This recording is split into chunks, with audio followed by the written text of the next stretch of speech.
What's going on? What is going on? What's going on? Welcome. And I got to get us on the right sides because that can't happen. I can't be in front of a commit. Y'all, it is NFC Championship week. Sure is. This is the AAT Birds / Rambling with Rio cross-platform shit-talking event. It's early, so we got to somewhat monitor the crap talking because, you know, the kids are still up. Okay. But damn. When you, me, Nikki, and DMZ, we sat a couple months ago. Mm-hmm. We were here, and you weren't so sure about your team yet. You were excited. Yeah, very. This is the preseason. Mm-hmm. And I said, no. The Commanders, they might be something. Be something. I think they're going to be a playoff team. And I got a couple goofy looks, and I said, the Eagles are definitely – I didn't hit them with the on paper. This time. But let me tell you, it's NFC Championship week. It is NFC East Championship. Damn right. I'm Chip from the AAT Birds. This is Rio from Rambling with Rio. What's up? We made it. Oh my. Wow. I'll be honest, like I kind of expected to be here, right? The team, once we got past, and it was funny because we did what, the quarterly show or the half season show? I forget which one we had. Mid-season. Yep, mid-season. And I said, you know, after the quarterly one, I was like, hey, listen, we got to we got to be careful because we're starting to see some repeats of some things, right? As far as the Eagles fan base goes. And then by mid-season, we were cooking. And we've kind of been cooking this whole time. Mm-hmm. We've been cooking with Barkley. And then there were the Commanders, step for step with us the entire damn season. It's crazy. We were leading the way for a while, man. We were at the top of the pack for a little bit. Then y'all took it off of us after that Thursday night game. You know, we had some banged up ribs we needed to get through, but we were ahead for a good part of the season, and then y'all ran away with it. Yeah, this was something. So let's start. You know, Rio, how did y'all get here? Talk to me about the journey of being a Commanders fan in the 24-25 season. I know, man. And by the way, real quick, shout out to all the comments. I'm going to try and throw them all up there as we go. But, oh, man, how did we get here? We used to pray for times like these. First things first, we got Daniel Snyder out of the organization. We fired the curse. Oh, my God. So cursed. You know, we broke so many generational curses and got a full reset of karma. And then the new ownership group headed by Josh Harris, a lot of guys, Philly sports fans was like, he's never going to do anything. He's a basketball guy. And I just know that the dude's a scumbag. Mm-hmm. Hey, he ain't done nothing wrong in the DMV right now. So that ain't none of my business. He hired the right people. He brought in. He brought in Rick Spielman and Bob Myers to head a council to hire the right GM and the right head coach. And thank God we did not hire Ben Johnson, and I didn't get my wish. We ended up hiring Adam Peters, Dan Quinn, flipped the roster upside down, and we drafted the chosen one in the NFL draft. And a few months later, we're in the NFC Championship against a divisional rival, 14 wins to boot. And we have the greatest rookie quarterback the league's ever seen. But I'm tired of talking about him being a rookie. I don't even want to talk about him being a rookie anymore because I definitely want to spend some time talking about Jaden Daniels today because we will. Oh my. Special. So let me ask you this before I kind of give the Eagles recap to my side of the people. So at what point in the season did you flip your switch and start to go, you know what? This is not necessarily going to be a rebuilding year where we're getting together with the new coach. We're getting together with the new players and Jaden Daniels is going to ease himself in. At what point for you were you like, hold on a second, we have a shot at this? It's crazy. Week 3. It was as early as week 3 because week 1, we got our boots smoked versus the Tampa Bay Buccaneers. But even in that game, Jaden didn't look bad. And then week 2, we started to put some things together versus the Giants. We won on all field goals. Week 3, we go down to the jungle. I remember that game. Yep, we go down to the jungle week 3 to Cincinnati versus Joe Burrow on Monday Night Football. everybody has us getting smoked because the Bengals are 0-2 at the time, and Jaden has his coming out party. He goes and shows the world what we've already been seeing since OTAs, rookie mini camp, and since he was in Baton Rouge at LSU. He out-Heisman, out-duels Joe Burrow on Monday Night Football in a shootout, 38-33. And to those who try to diminish that game is the reason why they're not in the playoff. They were a half a game out of a playoff seed. If they beat us that day, they're in the postseason. So you took Joe Burrow out of here, and then 6 days later on a short week, we spent half the week in Arizona. It was like a bonding trip. They're hanging out at Cliff Kingsbury's old house and stuff, and we go from that game to a 42-14 victory over the Cardinals in Arizona, a game we were also picked to lose. I watched how they gathered and rallied around Cliff Kingsbury that week. It was at that point when I said, okay, this team is actually going to be competitive right now. And it was funny. So, I mean, like I said, and again, the comments that are rolling in, love it. Absolutely love to see it. So when we talked preseason, I looked at your roster kind of top to bottom, and I looked at who you added. I thought the Austin Eckler move was clutch. I thought you guys having Terry McLaurin and having a quarterback that could kind of do things for you was going to be big. I mean, you guys already had a pretty solid team. The Wagner move was big. I mean, you guys kind of played the right card as far as free agents go. Maybe not as clutch as the Eagles' free agency decisions. Oh no, they were clutch. But I'll tell you what, they were clutch. They were more clutch. Remember, we came from they were more clutch, and I think that but for him being a rookie, I think you have a legitimate conversation of Jaden Daniels being in the MVP conversation. 100%. As it is, he is the offensive rookie of the year runaway. Mm-hmm. Yep. And there was a while that Bo Nix was trying. Yep. Now, see, Bo Nix built some steam when them rib cartilages were kind of banged up, but he powered through them. We went on a 3-game slide, and since that so this is the roller coaster of the season. We get to 7-2 for the first time in 30 plus years, right? And then we go to see y'all on Thursday. Oh no, he gets hurt in the Carolina game. Mariota comes in. We smoke him. We smoke him with Mariota. We got the Pittsburgh Steelers on Sunday, and y'all 4 days later. And we lost by 1 point in a heartbreaker to Pittsburgh. We go up to Philadelphia. We played a really good 3 quarters, and y'all smoked our boots in the 4th quarter of that game. And then we dropped one to Dallas, and all of a sudden, doom and gloom has returned. We're 7-5, and we're looking like a shaky team. That's when we learned the grit and the resiliency of this football team, because from 7-2 to 7-5, we ain't lost a football game since. We haven't lost since before Thanksgiving. We haven't lost since November 24th, to be exact. We're coming up on 2 months since losing a game, and here we stand in championship round, 1 week away from being the first team to ever have a starting rookie quarterback in the Super Bowl, man. I'm happy. I'm excited, and we're not just happy to be here. We're coming to win this game at the Link on Sunday. Well, no, and that's kind of the thing. Like, they keep referring to y'all's journey as playing with house money. Yep.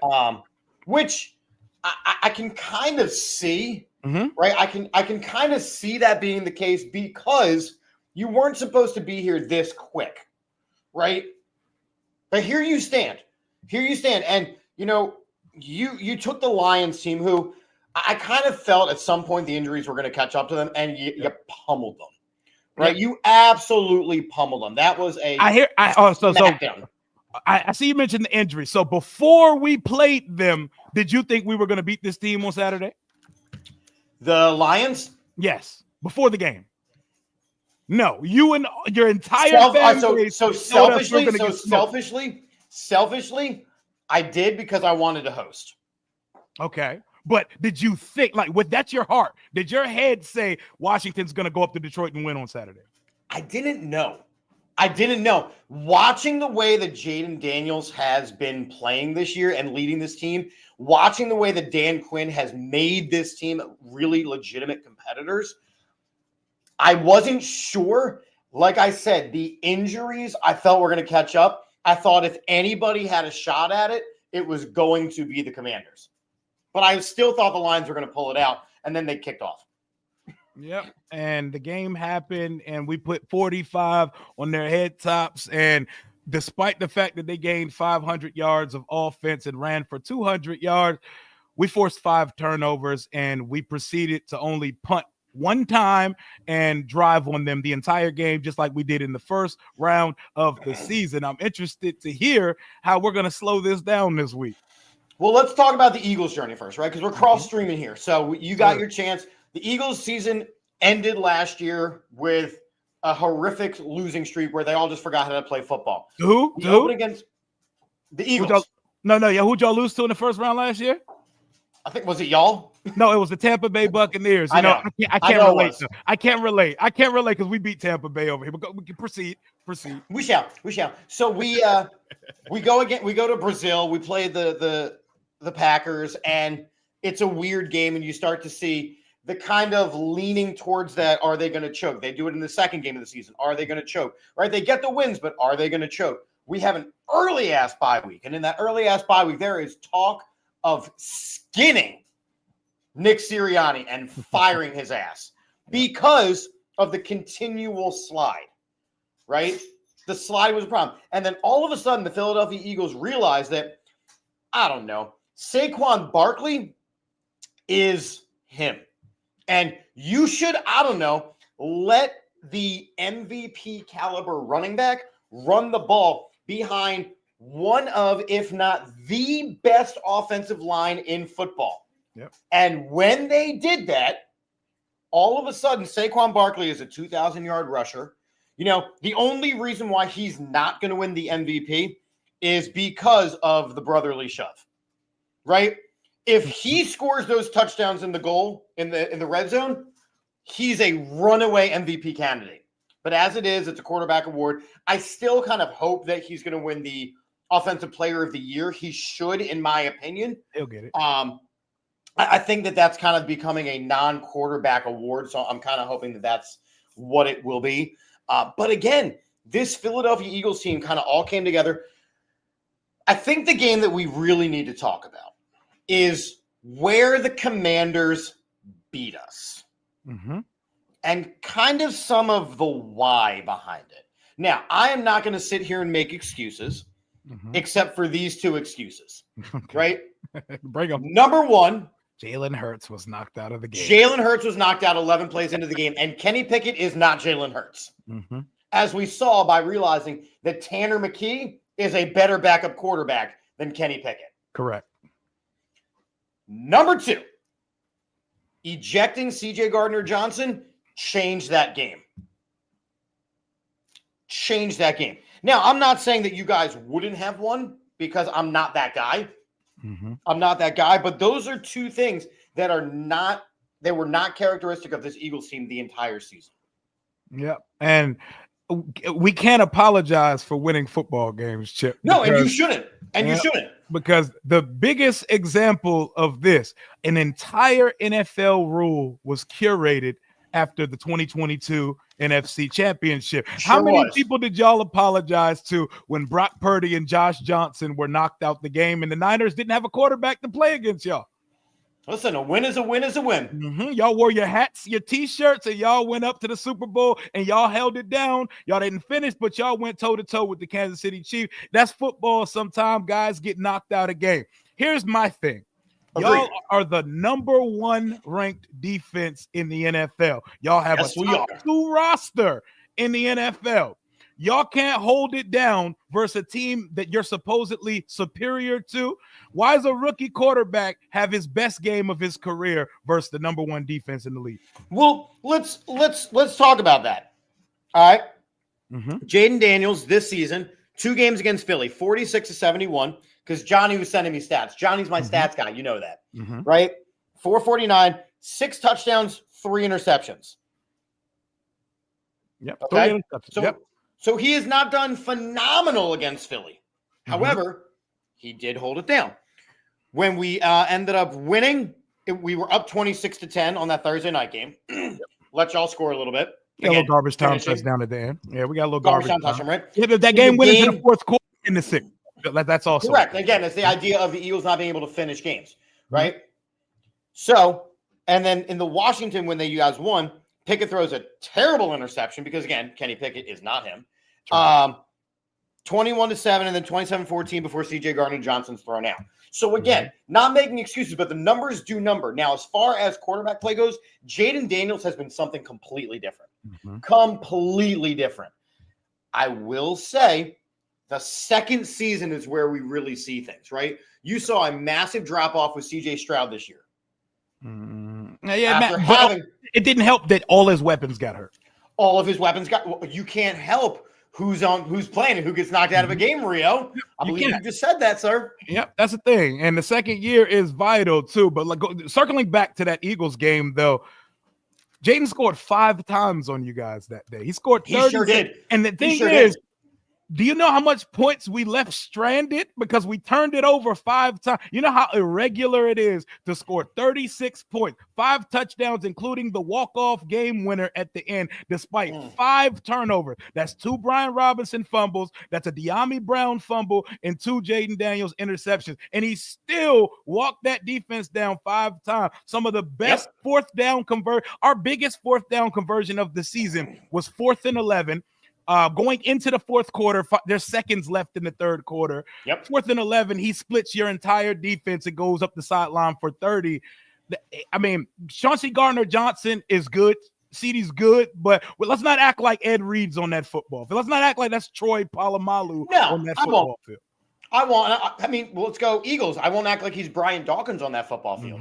But I will say being the leader of that team and having him removed is problematic, right? You don't have the same situation when C.J. Gardner-Johnson gets knocked out of the game. And if you look at how he's played the rest of this season, ever since that game, he has been dominant. Don't get disciplined, though. Don't do stuff in front of the referees, man. He was right in front of him. And believe me, that was the conversation. Don't you worry. Don't you worry. So now, here we are, NFC Championship, right? And again, I was on your wagon before you were. You were. Because I was patient. I was taking the pragmatic approach with this season. Nah. I was patient. So, I said 8 wins. I said 8 wins. That doubles our total from last year as long as Jaden shows me he's the guy.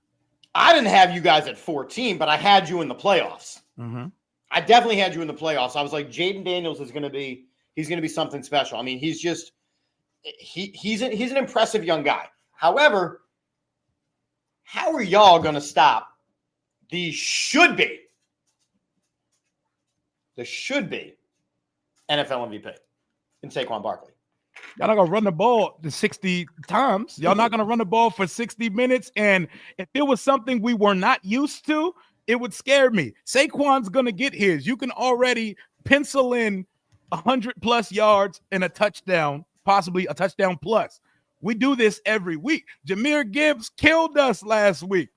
It was not enough. Bucky Irvin killed us a couple weeks before. Saquon killed us both times. He even killed us the second time. But no, he only killed us in the first quarter the second time. He runs for $120 in the first quarter, only 37 yards the last 3 quarters of the game. We get ran on. If there's one thing you know about this team other than Jaden Daniels is carrying us, is that we do not stop the run. But we are opportunistic enough, and our offense is a part of our defense. We win just like y'all are a time of possession team, just like we are a time of possession team, just like Tampa Bay's a time of possession team. So the hell are we? We have not let a team possess the ball for over 26 minutes on us in the playoffs right now. And our offense is on a tear. We've punted the ball 1 time in 2 playoff games. We've done the no punt thing 3 times this year. And I think we started to figure something out with y'all's defense the last time we played y'all. Our offense plays a part of the defense because we're going to keep your offense off the field. But number one's going to have to throw the ball at some point. Saquon not just going to run us through the whole game. And let's get into that. So obviously we didn't pass the ball as much in our game against the Rams because, there was a blizzard. The other quarterback did. The other quarterback did.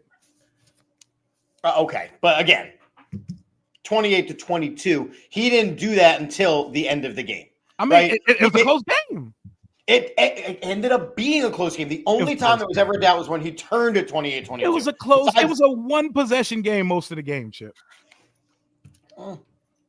Look, it wasn't a Commanders Lions smackdown. All right, they put up 400 total yards, and most of that was through the air in the snow. So if one quarterback can throw in the snow, your quarterback can throw in the snow too. But the problem is, can your quarterback throw, Chip?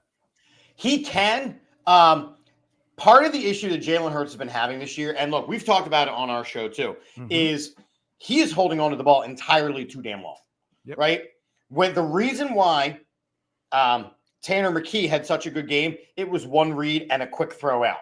And if you let physical guys like A.J. Brown get the ball, they can make things happen. If you let a guy like Dallas Goedert get the ball, he can make things happen.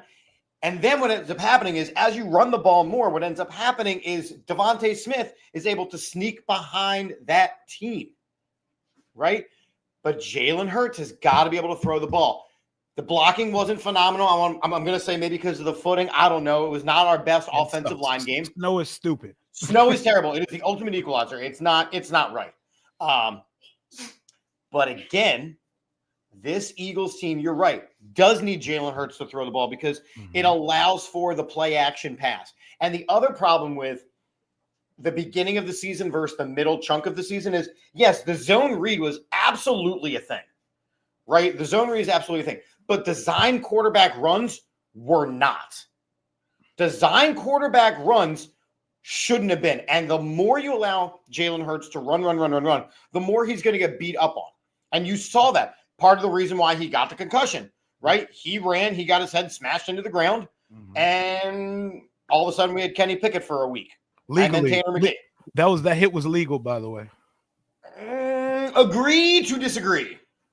But the league didn't fine him, and they come back and they review the tape and they fine everybody. They fine everybody. It was a tackle. Frankie Louvu is not a dirty player. Like, I hate this narrative coming from you. Frankie Louvu is a good dude. He's not no dirty football player, man. I don't think he's a dirty football player. I think it's an aggressive game. It's a real football game. It's a competitive football game. And it's going to be the eyes of the world on the NFC East. You know what I mean? So it's let's really let's put on a show for them. All right. Oh yeah. Position for position, right? I want to break this down. I want to see, and then we'll get to our predictions, and we'll kind of see where this goes, right? So, starting with the quarterback position, who has the advantage? Oh, significantly us. I don't think it's close either, and I'm not even trying to be disrespectful. You don't have to. I agree. I think Jaden is not only the best quarterback in the division, he's the best quarterback in the conference right now. He's the best performing quarterback in the playoff, and he's at worst the fifth best quarterback in the league right now. I like our guy, and honestly, he has to carry us to the mountaintop. Y'all have built an ecosystem around Jalen Hurts that allows him to just let the game come to him, and he gets to he's on cruise control a little bit. He got a 2,000-yard back behind him. He has an offensive line that protects him, a tight end, a really good wide receiver core, and a pretty good play caller until he decides to abandon the run. But I think that we have a significant advantage. Jaden Daniels is on a heater right now. And look, I agree with you. I think Jaden Daniels is the better quarterback out of Jalen Hurts. Now, Jalen Hurts, obviously, he's known kind of for his leadership. He's known for his calm, cool, collected composure. He's known for motivating the players around him and things like that. But you even said, he's got to be able to throw the ball, right? If you're going to represent the NFC in the Super Bowl, if you're going to get through this game, you got to be able to throw the ball. So I agree. Jaden Daniels is the more he's the better quarterback in this game, but then we move to the running back room. Oh, no, before we move to the running back room. So my thing with Jalen Hurts too is I want to see, does Jalen Hurts throw guys open? Does he throw with anticipation? Because it looks so simple and rudimentary when I watch Jalen Hurts play football. And go ahead. And that's kind of the thing. So there was all the talk about there was the 1 week where he didn't throw the ball at all, and the media got on his ass. And then the next game he threw for 300 some yards. It was crazy, like 290. And then then it's been 6 weeks since, and we ain't touched 200 yards since. And he gets in the room. He's like, "Isn't that what you all wanted to see?" And what he did in that game, like you said, is he allowed his athletic receivers to go get the ball. Right now, he's holding on the ball, waiting for them to get open, rather than, like you said, throw them open. And that being timid right there is what's going to hold the Eagles' passing game back. You know what I mean? Mm-hmm. I saw this Queen Sheen as it came up. No, there's no drama in the locker room. There's no drama in the locker room. That team, there's not. You can talk about the A.J. Brown reading a book. He does that everywhere. He just got caught on camera with it, and now the book's a #1 bestseller. The author was at the last game. Like, is there no drama, or is it that y'all are winning? You know, if the shoe goes, winning cures all. Winning cures all. Mm-hmm. We know that winning cures all because think about it, the Dan Snyder area, right? Yep. Oh my God. There was always drama. Don't remind me. He literally got coaches from other organizations fired. Oh my God! Please, I don't even want to talk about that guy. Right? I wonder what he's up to. Wonder what he's up to these days. Not coaching the Commanders. not owning the Commanders. All right. So, and by the way, yes, everybody who's in the chat, yes, I'm hitting the heavy stuff at the Capri Sun. It's the Pacific Cooler Patch, y'all. All right. Moving to the running back room. Running back room. I mean, the Eagles have the advantage. Only because of Saquon Barkley. Now, with that being said, Austin Eckler, Brian Robinson, those are two really good running backs. But Saquon Barkley, I mean, I do appreciate the Giants so much for letting us have him. Yeah, I like, obviously, y'all have the best player in the NFL this year, but our room, you know, we got the running back by committee situation. We didn't have Eckler the second time we saw y'all, and that was huge because Eckler was the whole offense the first time we seen you. You know, he had like 90 receiving yards. We were moving up and down the field just because of Austin Eckler. So we needed him that second game. He was huge last week versus the Lions. In minimal touches, he always makes things happen. He moves the chains, and he allows us to do our two-back set with him and B-Rob on the field at the same time, and that adds confusion to the defensive side. Y'all definitely got it at running back, though. We don't even got it.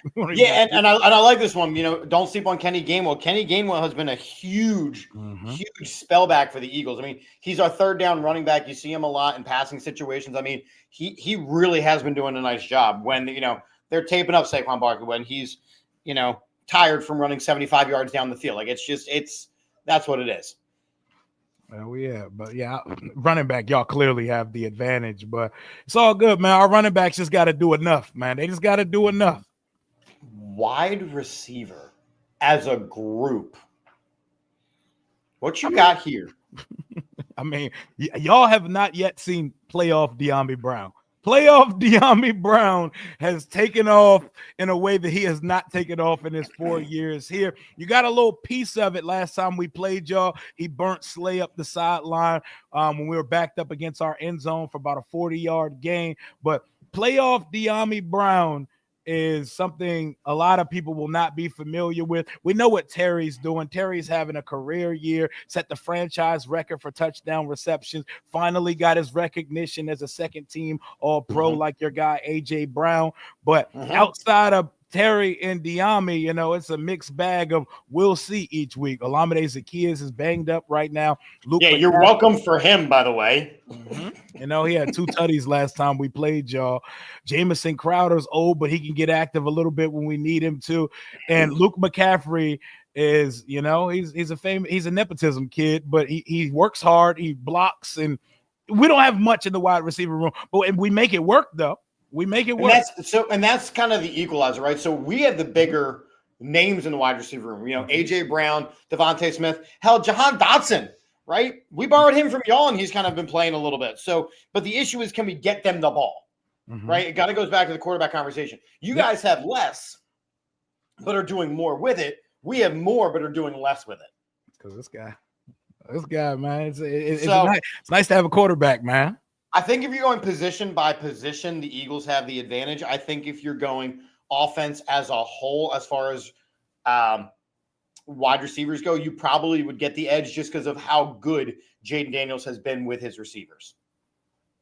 I'll take that. Y'all clearly have the names, y'all have the production as a group, but just the way that we operate this offense, everybody or anybody can eat. Everybody and anybody can eat. And boy, before we get to the tight end position, we have revived Zach Ertz here this year. You're welcome for one of the greatest tight ends in Eagles history. He's coming. Tight end room. I kind of have it as a wash. Goddard's good, but I don't think he went crazy or anything this year. But Zach Ertz is really all we got. John Bates is a good blocker, and we don't really play Ben Sinnott. But Zach Ertz had a season, man. 60 catches, almost 700 yards.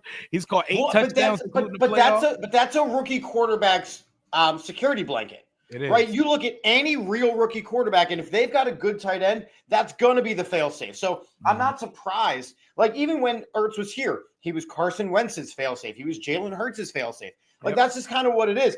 Goddard is a good tight end. He's known for one bad drop a game. I mean, it kind of just happens. However, he's starting to get better with the yards after catch. I mean, he face-palmed the guy 3 times on his way to the end zone. Yep. I think I do kind of see it as a wash because Zach Ertz a lot of the time doesn't get the yards after the catch, but he's very sure-handed. Dallas Goedert can kind of get the yards after the catch, but he's not as sure-handed. So for me, it's equal here. Ertz has been a godsend. First of all, him and Jaden are really close. He loves Jaden, and Jaden loves this guy, man. I can see why you guys love Zach Ertz so much. He's been and he's a great guy. Like, I cannot wait to give him another 1-year contract because we're going to need a young tight end so he can, like, train and, Jedi train him and get him ready to go. But Zach Ertz has gotten the end zone 8 times this year. He's a 3rd and 4th down magnet, because we're the new Detroit. We go for 4th down as much as anybody in the league. On 4th down, Jaden, that's a nothing to lose idea. Yeah, we're going to Ertz most of the time on 3rd or 4th. It's Terry or Ertz, man. But we're not getting much from the other guys in the room. But I mean, John Bates caught a big pass at the end of the game, but he's the blocking tight end. We still haven't figured out what we want to do with our 2nd round pick, which kind of bothers me. But the season's been so fine that we don't have to worry about Sinnott or McCaffrey. Yeah, exactly. I mean, it is what it is. Offensive line, Eagles have the advantage. Yep. Like I said, we have the best offensive line the best, if not one of the best in football. And that is, Jeff Stoutland. It can be elected God of Philadelphia, as far as I'm concerned. Stoutland University turned a rugby player into the best left tackle in football. Lane Johnson, the best right tackle in football. I mean, it's just absurd what we're able to do there. Yeah, we're a mixed bag at the offensive line, but they've held your concern is your right guard. What's going on there? So Sam Cosmi tore his ACL. He's one of our better linemen. I think the best guy in the unit has been Tyler Biotish, our center. But when you got Jalen Carter on the schedule, you definitely got to think about rotating. I think what's going to end up happening is we're going to bump our right tackle Andrew Wiley into guard because he's played both in Kansas City, and I think we're going to bring in Cornelius Lucas, our swing tackle, to play right tackle because Quinn said at the podium today that he's going to you got to consider putting your best 5 linemen on the field when you lose a guy of that magnitude in the playoffs, man. Speedy recovery to Cosmi. Our rookie Brandon Coleman at left tackle. He's had his ups and his downs this year. He had a hell of a game versus the Detroit Lions. Despite the fact that we've been blitzed consistently through both playoff games, we've only given up 1 sack, and we've picked up the blitz as well as anybody I've seen. Y'all got the advantage on the offensive line, but our O-line, for the most part, does enough that our offense can operate. Jaden had all day to make decisions versus the Lions. Yeah, and, but y'all don't also have a Mekhi Becton. Who turned Mekhi Becton into a solid offensive lineman? Jeff Stoutland. Yeah. Now, let's have this conversation because D-line is an interesting spot. Who's stopping Jalen Carter? I think the Eagles' defensive line is better. It is. It's better, but it's better. But it's going to take a team effort. And we just got to keep playing our game. I mean, he's one of the better D tackles we're going to see. And he doesn't come off the field. Like, remember, the Eagles, one of the big acquisitions for the Philadelphia Eagles was Bryce Huff. Bryce Huff played exactly 0 snaps on Sunday. Nada. Not a 1. Right? But you know who did? Nolan Smith. You know who did? Jalix Hunt. Like, you know who did? Josh Sweat. And then there's Jalen Carter, who is absolutely violent, and it is enjoyable. Yep. And then as far as our D-line goes, another thing we were missing last time we played y'all was Jonathan Allen, who was supposed to be out for the whole season with a torn pec. Jonathan Allen versus the Lions last week played as well as I've seen him play since his contract season. He was flying all over the place. He was pressuring Goff. He was getting in the backfield in the run game. Deron Payne and Allen, if they play to their potential, our D-line can be as well as anyone in the league. Dante Fowler Jr. had 10.5 sacks this year. Dorrance Armstrong, one of our priority free agent signings, he went crazy. 3 tackles for loss, 2 sacks. He made the play that changed the game versus Detroit. Detroit's driving in our territory up 7-3. You go down 14-3 in Detroit, it may be curtains for us. He forces the strip sack fumble on Goff. The whole game changes from there. We do get active on the defensive line. I'll give y'all the edge because Vic Fangio got those boys eating on that side. He's finally bringing it out of Josh Sweat. Like Jalix Hunt, like y'all are going crazy up front. And Jalen Carter, love that guy. But our guy, like we have the most not flashy, but opportunistic, and we get hot defense that I've seen. And that's where, like, again, kind of flipping back to the offensive side of things, if Jalen Hurts holds on to the ball for too long and the defensive line for y'all gets in there, I mean, that's going to be the concern. But again, we have one of the best offensive lines in football. So, again, defensive line,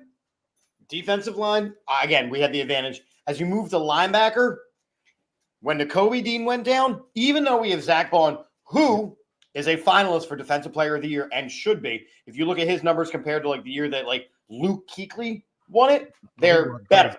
They're better. Zach Bond's numbers are insane. But Bobby Wagner's Bobby Wagner. Wagner and Louisville, both all pros. So give me the advantage at the linebacker position.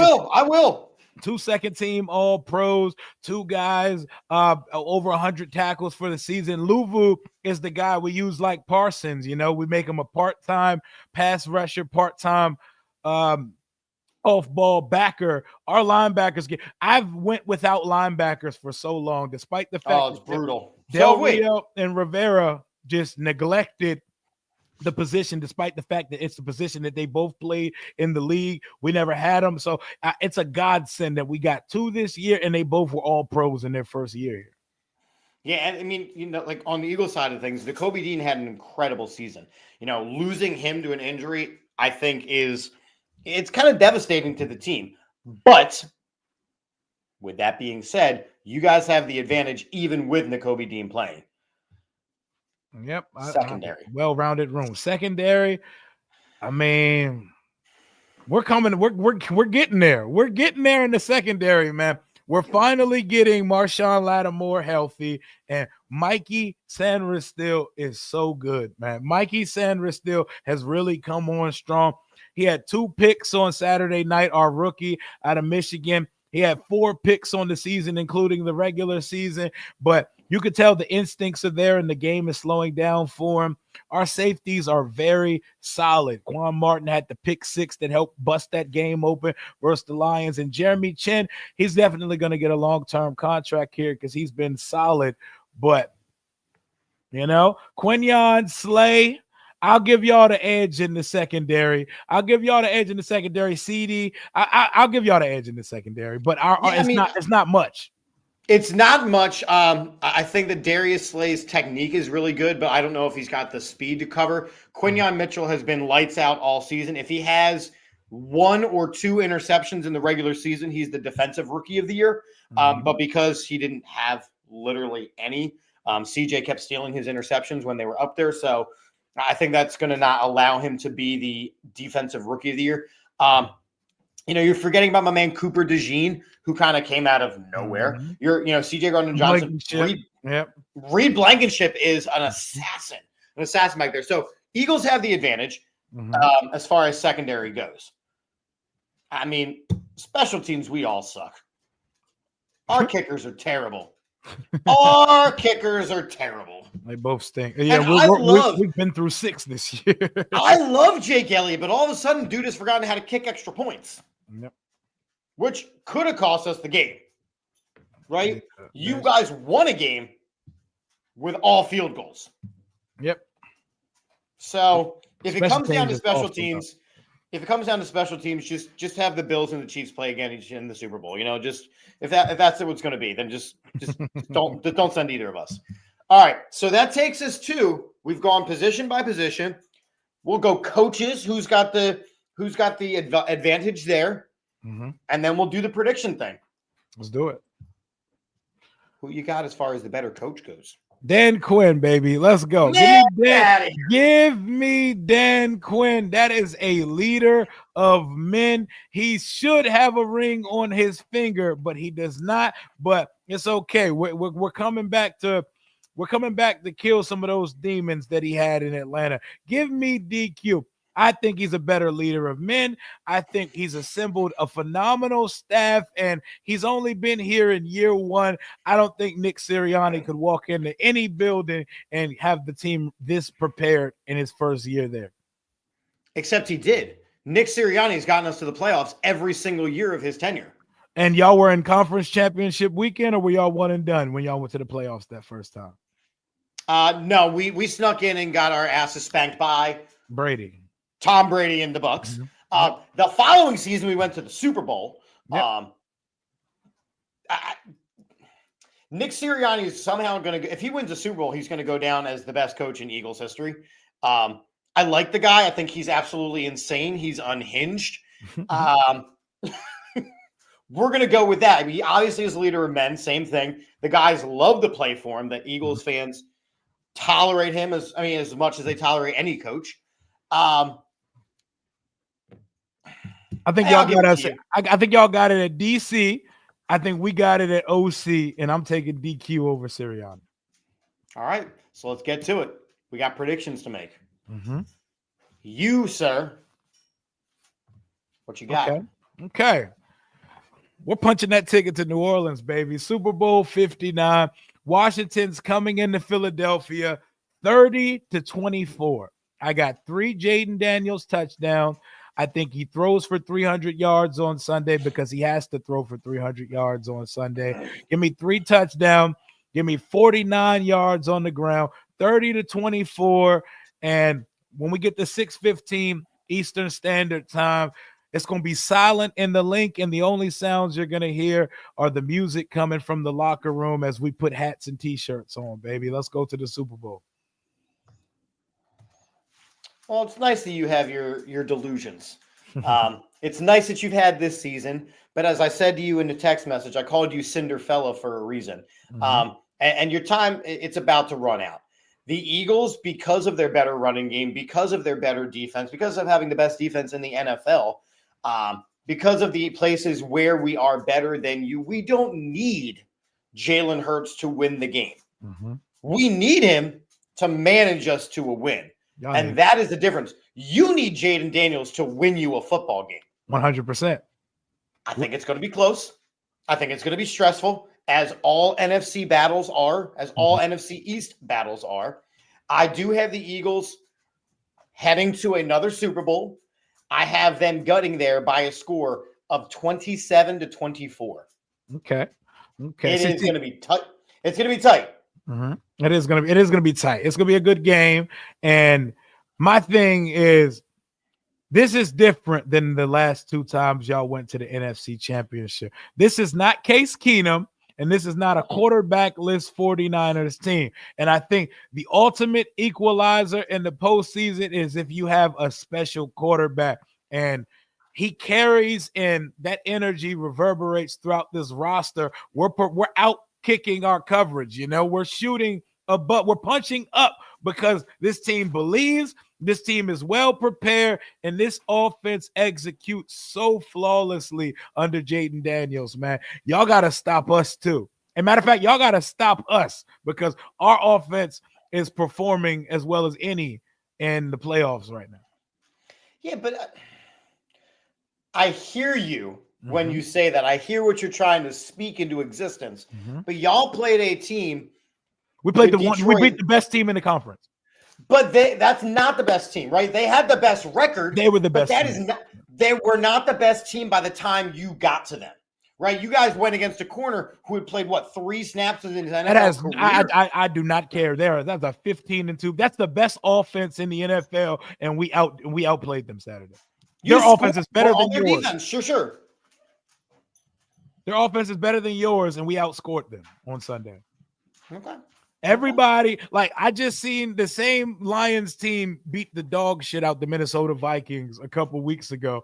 Like, that is the number 1 seed in 95% of the world outside of the DMV. Yeah, but the Minnesota Vikings were led by the great pretender in Sam Darnold. Okay, but like everybody in the world said we were getting smoked, and now we're talking about injuries because Washington put belt to ass in that stadium last week. We beat them boys by 4. We beat the number 1 seed by 2 touchdowns. That's a blowout victory on the road. Like that, we're not gonna take away from that.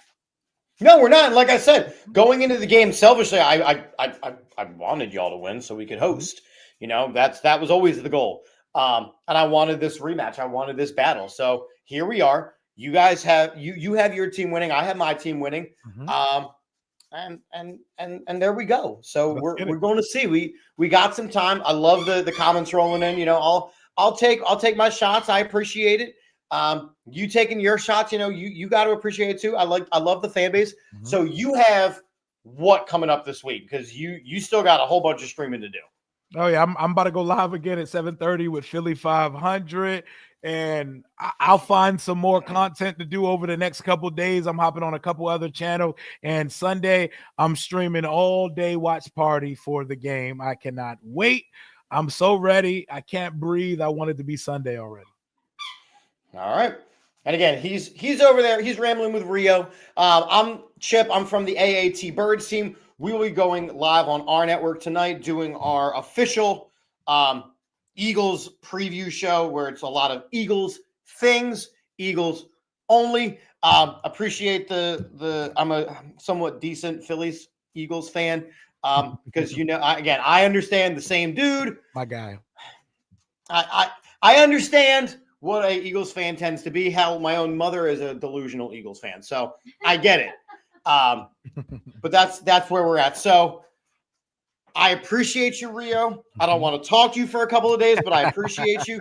Just remember, we can talk our shit in the NFC East pod room that we have on Instagram because they are just terrible. They're terrible. I love talking my shit in there. I love it there for them, man. I love that their teams have like gave us what we need to go to conference championship weekend. They gave y'all Saquon, Kellen Moore. I got Dan Quinn, Dorrance Armstrong, Dante Fowler Jr. I love it here for us, man. That's wonderful. All right. I'm Chip. We're going to say a little go Birds. Do your thing. Hell yeah. Hell to the Washington Commanders. Y'all already know the vibes. It's not personal, Chip. It's just business. Oh, it's all love. It's all love. Yep, it's just business. It's just business on Sunday when Jaden makes that whole stadium inside, puts it all in silence on Sunday. Listen, it's all love, but you know what?